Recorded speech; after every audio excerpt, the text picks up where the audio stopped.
ravie de vous retrouver pour terminer et conclure cette série d'études sur la lettre aux Éphésiens. Et je voudrais commencer en vous disant bravo d'être arrivé jusqu'au bout. Vous savez, la persévérance, c'est une qualité qui est mentionnée et qui est valorisée dans la Bible. Alors félicitations, bravo d'avoir persévéré et d'être arrivé jusqu'au bout.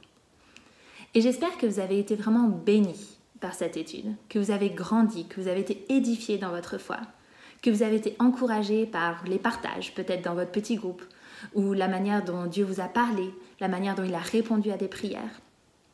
Et on a vu beaucoup de vérités dans l'épître aux Éphésiens, que ce soit le salut qui nous est donné par la grâce, offert par Jésus-Christ, pas quelque chose qu'on mérite. On a parlé de notre identité, de notre héritage en tant que fille de Dieu. On a parlé de l'importance de se dévêtir de nos anciennes manières de faire et de revêtir des nouveaux comportements qui reflètent Jésus, que ce soit dans nos paroles, nos pensées, nos relations, dans la famille, dans l'église, au travail, et beaucoup d'autres notions qui ont été abordées dans cette lettre. Et pour que ces vérités continuent à avoir un impact vraiment durable dans votre vie, on veut vraiment vous encourager à prendre les questions de bilan qui se trouvent dans le guide d'études qui accompagne ces vidéos et qui vous permettront de vous poser avec Dieu, de faire le point, de fixer des pas concrets et pratiques pour continuer d'avancer dans votre foi. Et aujourd'hui, je voudrais qu'on regarde les tout derniers versets de l'épître aux Éphésiens. La semaine dernière, on a vu dans le verset 18 que l'apôtre Paul nous donnait des clés pour notre vie de prière. Il nous dit de prier en tout temps, par l'Esprit, avec persévérance et pour tous les saints, pour tous les frères et sœurs en Christ. Et ici, il continue à nous donner des conseils pour notre vie de prière. Je vais lire maintenant les versets 19 à 22. « Priez pour moi, afin que lorsque j'ouvre la bouche, la parole me soit donnée pour faire connaître avec assurance le mystère de l'Évangile. C'est pour lui que je suis ambassadeur dans les chaînes. Priez que j'en parle avec assurance, comme je dois le faire. Afin que vous connaissiez vous aussi quelle est ma situation et ce que je fais, Tychik, le frère bien-aimé qui est un fidèle serviteur dans le Seigneur, vous informera de tout. Je l'envoie exprès vers vous pour que vous ayez de nos nouvelles et pour qu'il réconforte votre cœur. » Alors ici, l'apôtre Paul, lorsqu'il dit « priez pour moi », il s'adresse en tant que mentor spirituel à l'église d'Éphèse. C'est lui qui a fondé l'église d'Éphèse lors d'un de ses voyages missionnaires. Il a investi spirituellement dans la vie des Éphésiens et il continue de le faire à travers les épîtres. Et ça m'interpelle en me disant, est-ce que moi, je prie régulièrement pour mes mentors spirituels?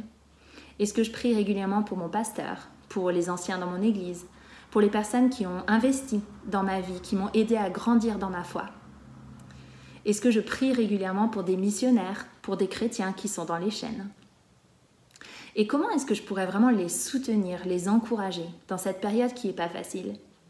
Est-ce que je pourrais leur demander plus régulièrement quels sont vos besoins? Quelles pourraient être des manières vraiment très concrètes de les soutenir matériellement, mais aussi émotionnellement, physiquement, spirituellement? Des petites attentions. Ils ont aussi besoin de nous pour grandir spirituellement. Et j'aime aussi ces versets parce que lorsque Paul dit « priez pour moi », il ne demande pas de prier pour des besoins matériels. Il ne demande pas de prier pour qu'il soit libéré de prison ou que ses conditions d'emprisonnement soient plus faciles. Et je pense qu'on serait toutes tentées de demander ça. Mais ici, il dit « priez pour moi pour que lorsque j'ouvre la bouche, la parole me soit donnée de faire connaître avec assurance le mystère de l'Évangile. » Et en fait, ça devrait être notre prière à toutes, parce qu'on est toutes envoyées, on est toutes en mission, on est toutes ambassadrices de Christ, on est toutes appelées à faire connaître l'Évangile aux autres. Et est-ce que moi, je demande aux autres de prier pour que j'ai l'assurance de partager le message de l'Évangile? Est-ce que je demande aux autres de prier pour que lorsque j'ouvre la bouche, Christ soit sur mes lèvres, son message d'amour, de pardon, de joie, son espérance? Et je voudrais vous encourager avec le passage de Luc 12, versets 11 à 12, qui dit « Ne vous inquiétez pas de la manière dont vous vous défendrez, ni de ce que vous direz, car le Saint-Esprit vous enseignera ce qu'il faudra dire. » Alors oui, on est appelé à partager l'Évangile. Notre rôle, c'est d'être prête pour défendre notre espérance. Il faut qu'on s'entraîne à reconnaître la voix du Saint-Esprit pour savoir ce qui nous inspire. Et notre rôle, c'est d'être courageuse, d'ouvrir la bouche avec assurance, d'oser parler Et c'est Dieu qui fait le reste, c'est lui qui va nous dire quoi dire. Alors, pour terminer ce passage et cet épître, je voudrais conclure non pas avec mes propres paroles, mais avec les paroles de l'apôtre Paul, qui dit au verset 23 et 24 « Que la paix et l'amour, avec la foi, soient donnés aux frères et sœurs, de la part de Dieu le Père et du Seigneur Jésus-Christ. Que la grâce soit avec tous ceux qui aiment notre Seigneur Jésus-Christ, d'un amour que rien ne peut corrompre. » Et c'est des très très belles promesses pour terminer cette lettre aux Éphésiens. Et peut-être que les tout derniers mots vous font peut-être un petit peu tiquer. Ni que la grâce soit avec ceux qui aiment Jésus d'un amour que rien ne peut corrompre. Alors oui, c'est clair que notre amour à nous n'est pas parfait, notre dévouement n'est pas parfait. J'avoue qu'il y a des jours où Dieu n'occupe peut-être pas la priorité dans toutes mes pensées. Alors est-ce que ça veut dire que ces promesses-là ne sont pas pour moi ? Mais rassurons-nous, lorsque nous sommes infidèles, lui, il demeure fidèle.